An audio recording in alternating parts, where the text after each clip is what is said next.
I'm Jake Lizio, and welcome to day 3 of my blues course. We are going to be really examining lead guitar here. Up until this point, we have learned what is a 12-bar blues, how do we hold down the fort as a 12-bar blues rhythm guitar player, what are the variations of that, and we should be able to back up a real musician any time that we want. At any band, we should be able to kind of, back them up just with the skills we've already learned. But what if we want to be the person in the spotlight? What if we want to be the lead player? Well, that takes some skills, that takes some knowledge as well. So today, what we are going to do is we are going to examine some basics of lead guitar. And I'd like to take a look at the Pentatonic Minor scale today, also the Pentatonic Major scale today. We're going to talk about how do we connect these shapes as a guitar player. And we're also going to approach a very difficult concept known as musical relativity. This is a concept that took me a very long time to completely absorb, and it's difficult to really grasp, but I'm going to try to teach it in today's crash course because it's really important if you want to, be able to solo all over your fretboard easily. Then we will take a look at the blues scale, and we'll take a look at some very important bends. One of the keys to playing good lead guitar as, a guitarist is knowing when to bend and where to bend, and there's some really easy little tricks that I can give you. Simple, easy little tricks that are going to make your solo sound that much better, that much more soulful, just because of where we're bending and what we're bending. Then, finally, at the end, I'm going to give you some general lead guitar concepts. A lot of good lead playing is conceptual. It's not necessarily the note you play. It's why did you play that note? How did you play that note? And I want to talk about some general lead strategies at the very end of this video. So, to recap, we have already been playing a 12-bar blues, and today we're going to be working primarily in A. Guitar players love A because it's right here in the middle of the fretboard. So that's really what I'm going to focus on here is a 12-bar in A. Now, remember that a 12-bar blues in A includes this chord, A7. Let's switch my tone there a little bit. So my A7 sounds like this, right? In my A7 chord, I have what's called a major third. I have this note, C sharp, right? But what we normally do to solo over a 12-bar jam is we use this scale called Pentatonic Minor, and it doesn't have a C sharp. C sharp would be this fret right here. Pentatonic Major has a C natural. That's a flatted third. And this is present in minor chords. So this note right here should be in an A minor chord, yet we're playing something that's very reminiscent of an A major chord, right? We're playing an A dominant seventh, which is a major chord, just with a flatted seventh added. So what's going on here? Why in the world am I telling you to use this scale to solo over something with a major chord? Well, this is the key of blues harmony, all right? We have a major chord, and we've just dirtied it up. We really messed it up by throwing in minor thirds. Normally, we're supposed to have major thirds. Listen how pretty.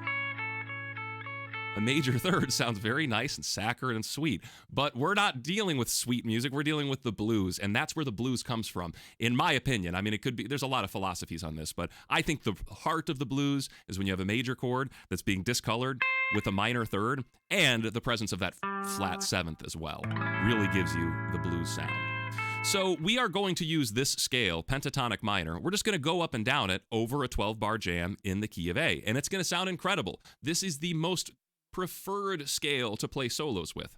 And it comes from just taking a normal minor scale and you remove the second note and the sixth note, and you're left with these notes. If I started this on A, this would be the note A, C, D, E, G, and then it would just repeat A, C, D, E, G, and then it would repeat A, C, and it would keep going A, C, D, E, G. It would go all the way past my fretboard. So it's a collection of 5 notes. That's why it's called pentatonic. And this one specifically is called Pentatonic Minor. And since our 12-bar jam is in A, I am going to play a pentatonic minor, which means I'm going to start on the 5th fret. I'm just going to play up and down the shape with a focus on the root note. I'm going to really try to focus on A here. I'm going to try to focus on A here. I'm going to try to focus on A here. Always coming back to those notes, right? So what we're going to do, I've got my 12-bar jam ready here, and it's pretty simple. I'm just going to hit play, and I'm just going to go up and down the pentatonic minor scale. All right, and I'll walk you through what I'm doing, but you'll see it already sounds good. So here's my 12-bar jam. It's a 1 chord. This is A7, another A7. So I didn't do a quick change in this jam. It's 4 measures of A7. D7, there's my 4 chord. Back to A7. Here's the 5 chord, E7, D7 for the 4, and then back to my 1 is A7. And now here's a quick change to E. Now, pentatonic minor on top. all just up and down the scale.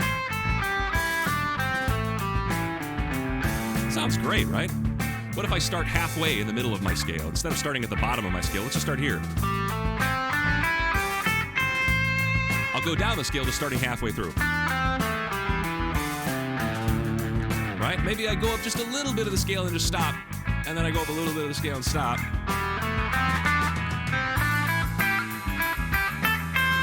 Right? It's starting to sound pretty good. And one last thing I mentioned, focus on your root notes. Listen to my root notes here. Here's an A. I've got A. Here's an A. Here's another A. Those are the notes I'm really going to start on, end on.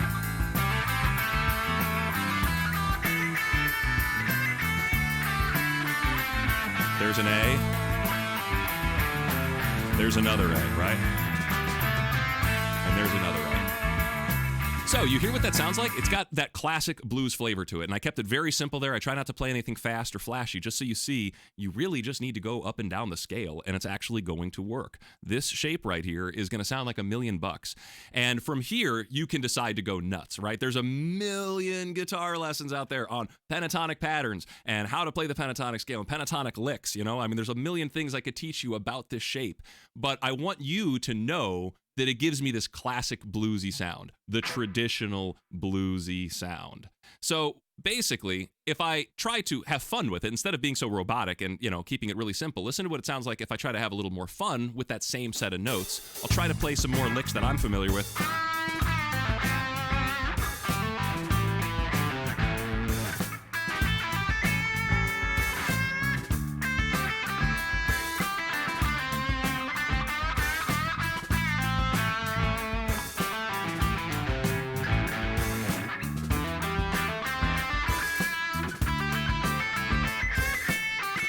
Right, so that sounds like a blues lead to me, and it's done all with pentatonic minor. So hopefully you get, I want you to associate that sound when you hear blues guitar. That's what I think blues guitar sounds like. That's pentatonic minor.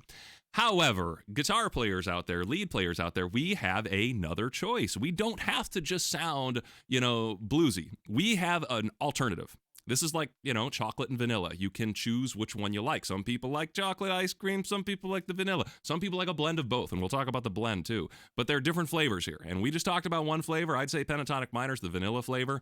This is pentatonic major.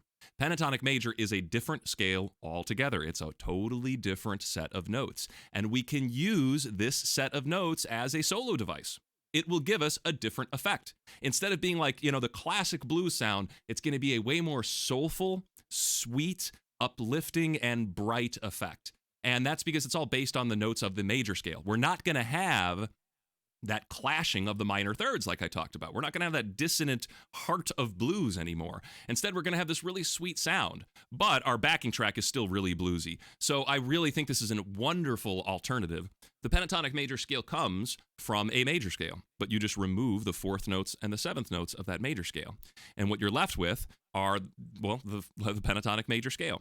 And playing this on top, like I said, is going to give us something that's less bluesy, but I do think it is a wonderful, wonderful sound. So here on my guitar, you can see I'm playing it right here. It's a pretty simple shape. On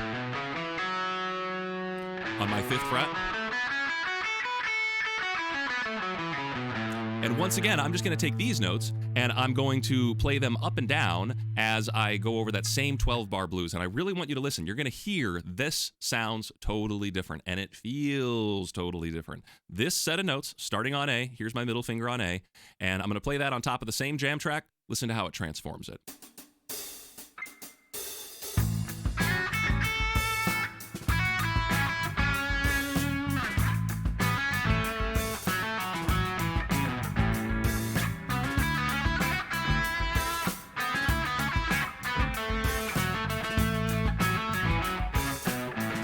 Hear that? It's like way more peppy.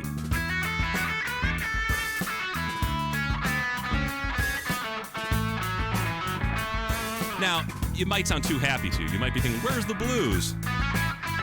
Well, the nice thing is switching this up, right? So I've got this, you know, happy.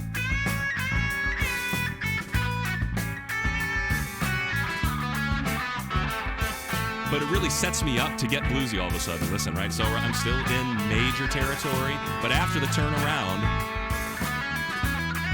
After the turnaround, I'll go into minor, and you'll really feel.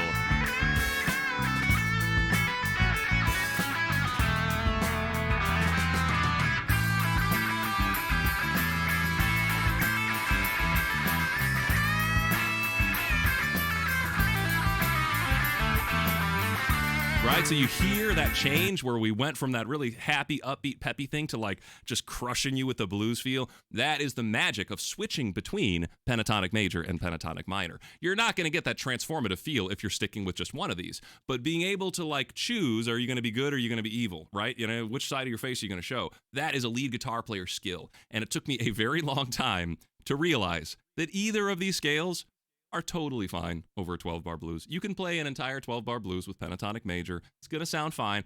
I've learned, me personally, I really like using this specifically over the 1 chord and the 5 chord, especially, you know. So if I decide to switch into it, I know that I have a tendency to kind of switch in this. If there's we've like just finished a turnaround and we got a lot of 1 chord, then you might see me kind of run into a little bit of pentatonic major to switch things up. Or when that 5 chord comes around, I feel like it's a nice, you know, kind of way to switch things up as well. So 2 totally different choices there for a 12-bar blues in just, you know, using the major chords. Next, we have another choice. Well, wait, first, I believe we got to get to the rough stuff. Okay, this is a concept where you might not get it after this lesson. You might already understand this, in which case, awesome, congratulations, you know, gold star for you. If you don't understand this after this lesson, don't worry. It is, a lot of these concepts take, at least for me, they took multiple times until they finally sunk in. I remember learning these things like, you know, 3 or 4 times, thinking, I'm like, am I dumb? I still don't get it. No, sometimes you've just got to learn something 3 or 4 times till it finally makes sense. So if this doesn't make sense, you know, give it a few days and come back to this part of the lesson again, and hopefully this will click. But the whole point here is that the notes of A pentatonic minor are the exact same as the notes of C pentatonic major. These 2 scales, A pentatonic minor and C pentatonic major, those are known as relative scales. They're related to each other. This works with A minor and C major. A minor and C major use the same notes. If you play those notes and if you write them out, you'll realize, oh yeah, these are the exact same notes. So what's the difference? Well, the difference is really what note is everything revolving around, okay? And here's the way I want to kind of start off by looking at this. Let's play A pentatonic minor. We know that A pentatonic minor is the bluesy one, right? It's not the happy one. And that one starts right here on my 5th fret. So here is A pentatonic minor. And those are the notes A, C, D, E, G. I can find those exact same notes somewhere else on my guitar very closely. As a matter of fact, I mean, that second note of my scale was A, C, this note C. Well, let's put our middle finger on that C. And if we play this shape, look what we get. We get the exact same notes, A, C, D, E, G. They just look a little bit different. And hopefully you see, wait a second, this is the C pentatonic major shape. The one we just learned. We just saw it over here. Look at this shape. This shape is the exact same as this one, starting on C. So if I am playing in A, and this jam we are playing in right now is in A, I'm allowed to be in A blues. To me, that's A pentatonic minor. I'm jamming in A pentatonic minor. I'm using the notes A, C, D, E, G. But I don't want to just stay here all day. It's boring to just stay in one spot on my guitar. I want to use my whole guitar. So what I want to do is I want to connect this shape.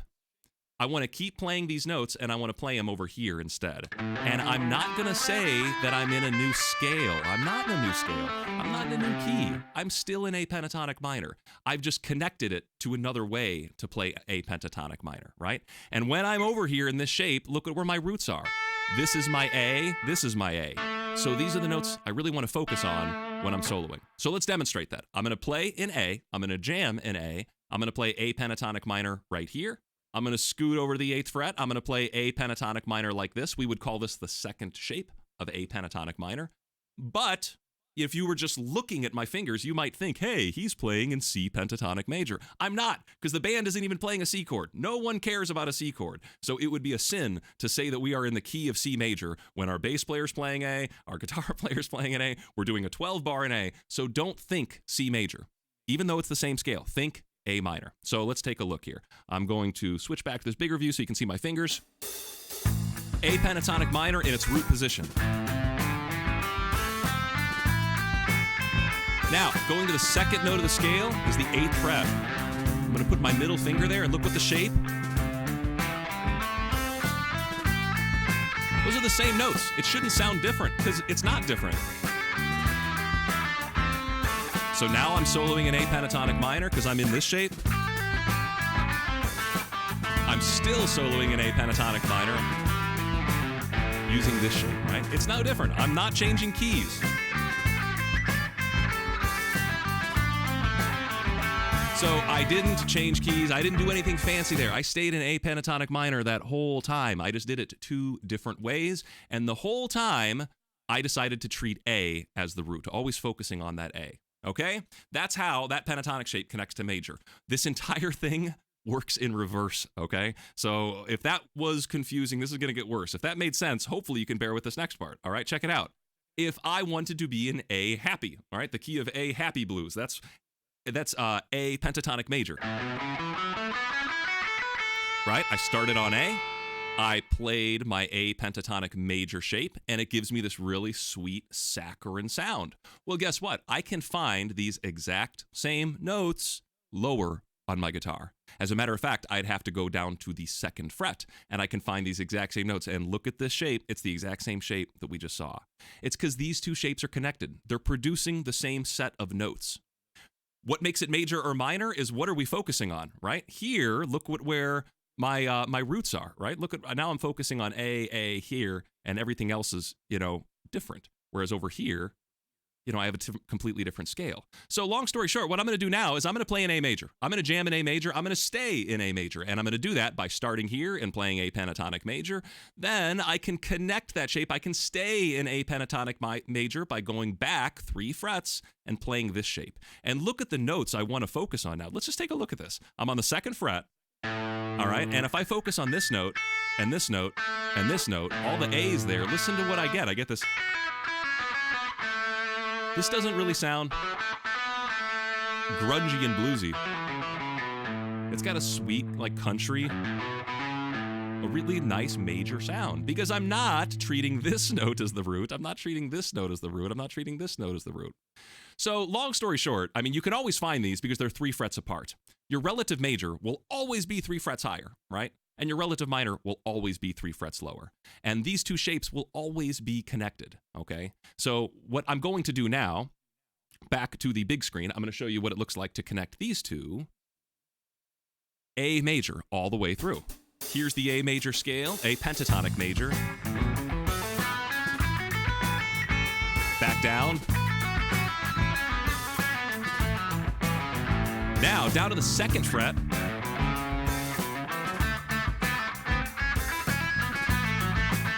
Focusing on this note, my A. I'm still in A major. I didn't change keys.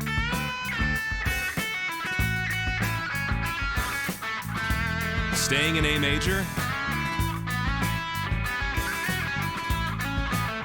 Staying in A major.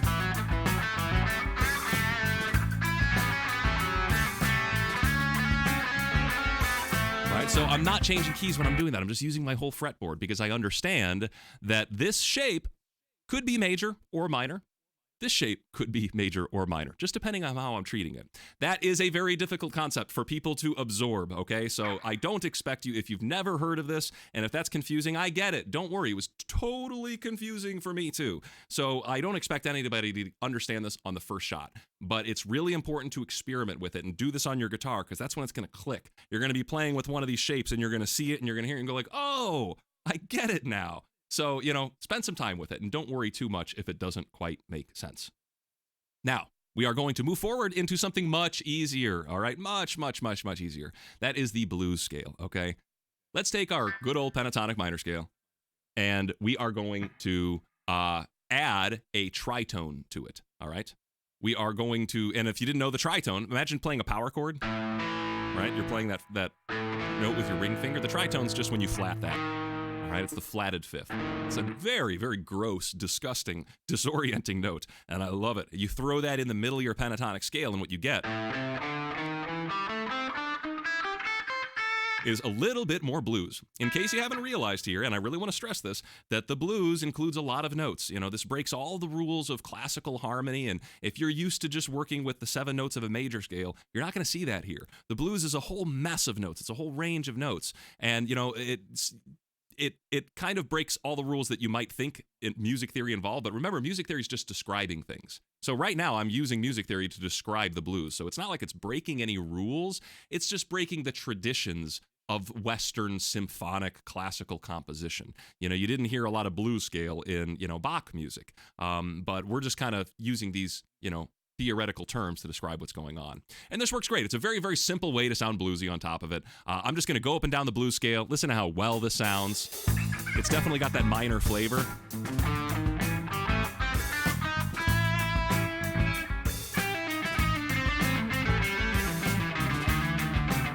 You hear that chromaticism? These notes?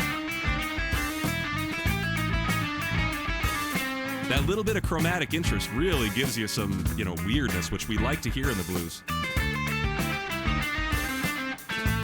So that tritone and that little gap there between those notes, really, really, really lovely stuff. And what I'd like you to do, because I've only given you one shape here for the blues scale, but I want to share with you an amazing little tool that I have found due to another YouTuber. His name is Design Course.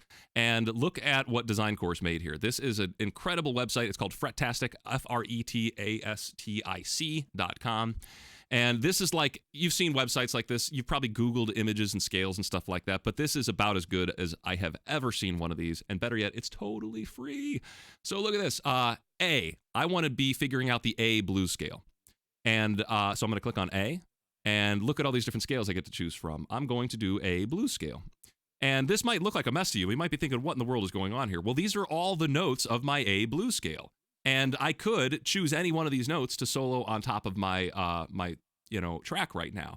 I can also print this out, but man, there's all these cool different variations that I get to see on here. Like if I want to highlight just the root notes, right?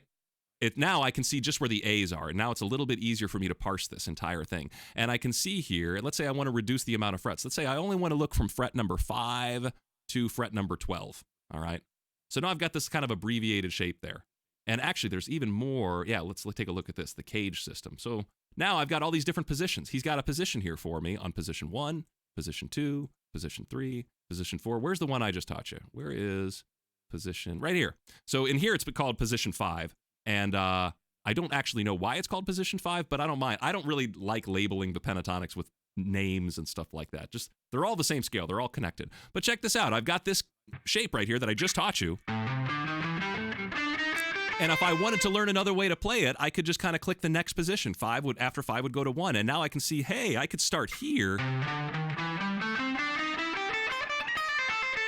And I've got a completely different way to play that exact same scale. And I'm not joking you. I'm not saying this just to be nice to Gary from Design Course. This is an incredible application. I've seen these kind of things all over the place, and I have yet to see one as robust and as awesome as that one. So I really, really highly recommend that if you're looking to practice a new scale, that is a wonderful way to do. Hey, look who's in the chat. I just saw Gary from Design Courses over there. So yeah, I mean, I really think he deserves a thank you for it, because I've gone through this struggle before where you're trying to find these resources online and you're sorting through Google image searches and everything's blurry, nothing works right. And to have everything, like literally, I mean, he doesn't have every scale. There's like infinite scales out there, but there's quite a bit in there. And I'm actually going to do a whole video on just using that website and how I, as an experienced player, am still getting value out of a tool like that. Because for me, there's scales like bebop scales that I still want to be practicing and I'm not familiar with. And there's some weirder modes of harmonic minor and melodic minor that I'm just not too familiar with. And an app like that is absolutely fantastic. So please check it out. It looks like Gary is actually here in the chat. So thank him in person, and I'm sure he can answer any of your questions on that. However, we have a little bit more to talk about here. What I would like to talk about is one of the most important things with using your pentatonic minor scale. I do believe that most of your work is going to be done in pentatonic minor. It is the more classic scale to use with your blues soloing. And it's about bending. Bending is an extremely expressive thing that we can do on our guitar that piano players can't do, and it gives us a layer of expressivity and humanity and soul that is invaluable. And I've got a few little tricks up my sleeve that always work. I mean, if you know these and if you play around with them and if you know when to bust them out, you're just going to sound better because you're not picking every note. You're not just flopping notes on the table, serving them up like a slab of red meat. Just plop, there's your note. That's fine now and then, and it has a good effect, but you want that note to sing. You want it to have characteristic. And a great way to do this, stop picking, start doing slurs like, legato, hammer-on, slides, and bends. So here is the first bend that I'd like to talk about. And it's taking our fourth and bending it up a half step to the tritone. So we just talked about adding the tritone into our blues scale. And take a look at what this fourth is. We're in A, and I've demonstrated this in A. So if I work up to this note, the 7th fret on the 3rd string, all right, if I bend that up just a half step, it becomes this note right here. It becomes my E flat or my D sharp. So I want to bend it and then finish my lick. Maybe come back down to the root, right? Do you hear how stinking soulful? That's a painful bend. And it's just a half step, all right? It's not a whole step. We could bend it a whole step because a whole step will just take it to my 5th, right? This note right here, E, is my 5th. So I could bend my 4th to become my 5th. And you hear that's a much more rocking bend. That to me, compare it to my half step bend, listen.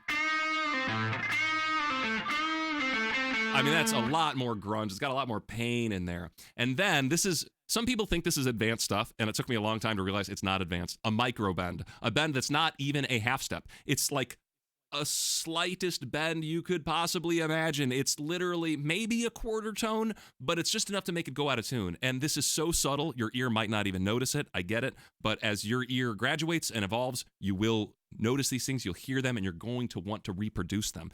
But listen to this tiny, tiny bend on the 4th here. It's just enough to let you know there's something wrong. It's not enough to actually give you the tritone. It's just enough to... Right? And listen to that in context. Let's listen to just those 3 bends over this blues, and we'll hear each one. All right, let's start with the big one. We'll start with the 5th, okay? We're going to bend our root up to our 5th. And that's going to be like the rocking one, all right? We're not getting into any ugly notes. We're just getting nice sounding notes. That's up to the 5th, right? Now let's listen to the tritone. Again, tritone. Now the micro bend. I love that, man. If I do no bend, listen. Do you hear how lame that is with no bend? Now that you know how, gross and... So, I mean, what a wonderful flavor you're getting out of just a simple concept like that. And that's why I think knowledge is power. That's why I think if you know what you're doing, I don't care how good you are at your guitar. Not everybody's going to be able to shred like Steve Vai. Not everybody's going to be able to play insanely fast with that coordination. But if you know what you're doing, if you know what it feels like to wrench that 4th up into no man's land, into somewhere it's not even a note, then you're going to be able to sound good. You're going to be able to sound better than most shredders, okay? A lot of shredders they don't give a crap about how the note feels. They just care how many did they cram into one beat. So, I'm not downplaying shredding. That's how I started to play guitar, is learning how to shred. But much later on, I realized the only people that cared about shredding were other shredders. And most people would rather hear something that sounds good and soulful and emotional, and that's what this stuff is all about. Let's take a look at another kind of concept here, the minor third. The minor third is, well, we already talked about it, but it's the 2nd note of the scale, okay? So this note right here on the 8th fret, you can see it's this guy right here, but it's also this note here on my 5th fret on my 3rd string. It could also be this fret on my low string. But when I think of guitar solos, I don't think of low frets. So let's take a look at this minor third. What we want to do is we want to bend it in to the major third, which is this note. And the reason we want to do that is we've already experienced the fact that we have a major chord going on there. We're allowed to play pentatonic major. We've already discovered that major sounds good on top of this. So why not start blending a little bit of that major tonality in with our pentatonic minor? And a great way to do that is to just bend our minor thirds to become major thirds. So we're bending every one of our minor thirds a half step. Really funny honky-tonk blues kind of flavor. Listen to what it sounds like. You could do it with slides too. You could slide all these. Let's listen to it with both, all right? If you're sliding my minor third.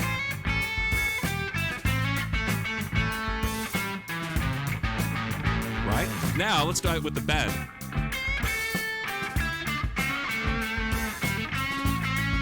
And I, once again, just love that sound. I mean, there's something to be said about just playing your minor third.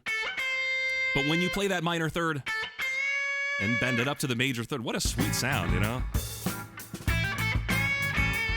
But there's way more fun to be had there by taking that minor third and bending it up a quarter tone. Once again, getting into no man's land, getting into the quarter tone bends here. This is a very subtle thing, but this is where I love it, and this is the most effective. Don't even get to the major third. Get into, it's actually called a neutral third. It's in between your major third and your minor third. And let's listen to that neutral third and how wonderful. If I don't even get to the C sharp, if I just...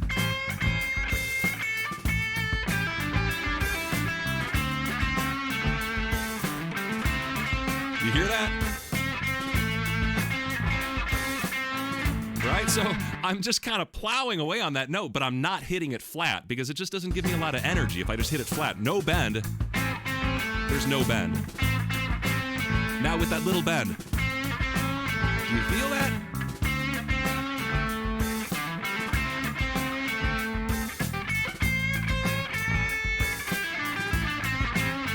So, I mean, that to me is like a secret. That is $1 million secret right there. Like, once you realize that that's what blues guitar players are doing, they're bending that minor third up a quarter tone. And once you start playing that, it's like, I can play blues now. You know, that's like how I finally started feeling like I was actually playing blues and not just a metal player's impersonation of the blues, is when I started fooling around with these microtones.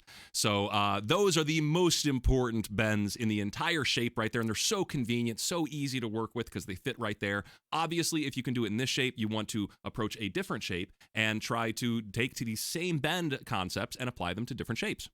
Also, we can bend the flatted 7 up to the root. It's not easy on the 4th string, but on the 2nd string, it's pretty simple. There's my root, here's my flatted 7, and I'm trying to bend it up there. You just, use all your fingers to help you out.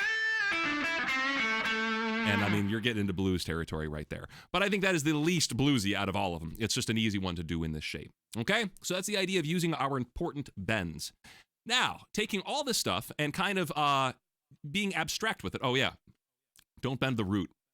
Just don't. Like, what are you thinking, man? Like, did you listen to what it sounds like when you bend the root? Okay, let's just demonstrate, okay? So I'm in A. I'm playing my sweet solo.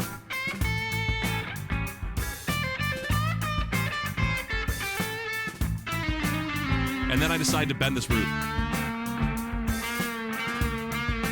Like, what? What are you doing? Like, there is a time and place for that, but you better know what you're doing before you just decide to start bending.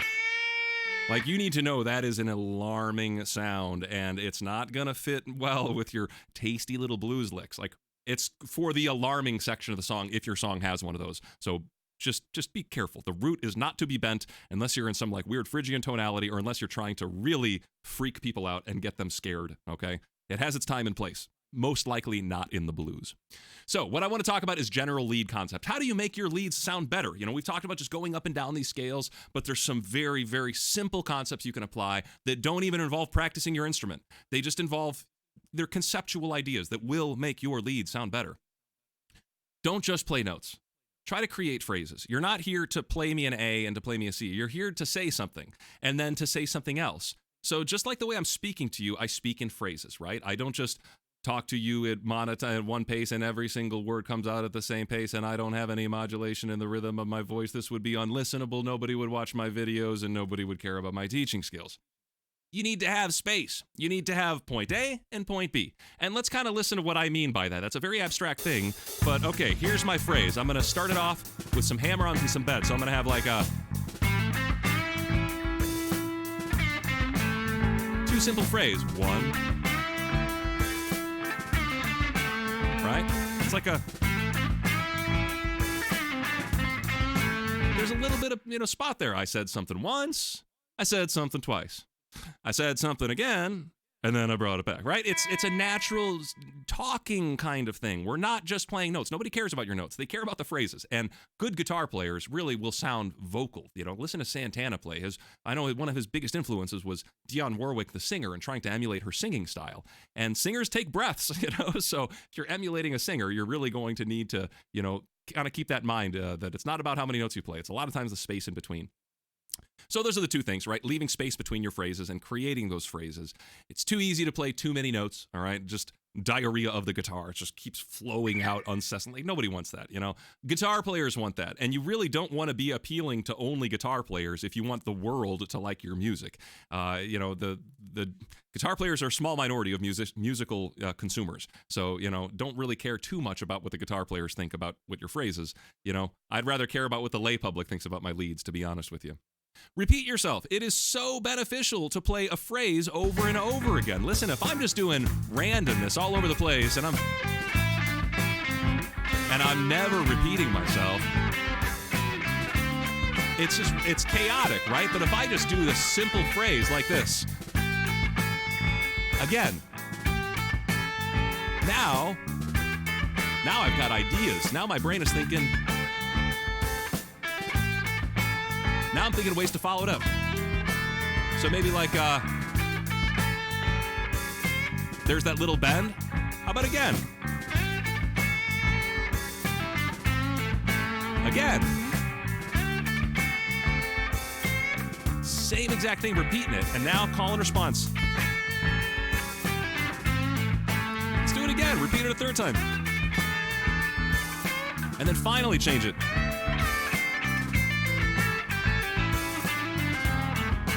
Right? So that to me sounds a billion times better than just going up and down, going up and down, going up and down. I'm segmenting my ideas. I'm giving them to you. I'm repeating them. I'm doing variations of them. That to me is like a call and response kind of thing, right? Part A, part B. They complement each other. They contrast each other. Surprising the listener, you know, give them something that they didn't expect. If you've repeated yourself 3 times, give them something different that 4th time. And that keeps it from being too monotonous, but it also creates interest. Funny music is my favorite music. And I mean, where the music itself is funny, like you are constantly being surprised and entertained and amused by what's happening because you predicted one thing and you got something else. And to me, the real essence of humor is surprise. It's you didn't get what you expected. That's why punchlines are funny, you know? And music can work the same way that way. So try to think about something like that. Now, one thing we did not talk about in this video is playing with the changes. We have talked about just going up and down over the chord, which is noodling, right? It's just noodling on top of the guitar of the chords, which is cool. It's fun. I love doing it, but it is the base level. That is like step 1. What we've talked about is step 1 of playing good blues lead guitar. Every one of these chords, as they come up, you should be present of them, and you should be present of the notes in every single one of those chords. The notes of an A7 chord, you want to be aware of those, and how do you play the notes of an A7 chord? So for when that chord comes around, you can really highlight every single one of the notes.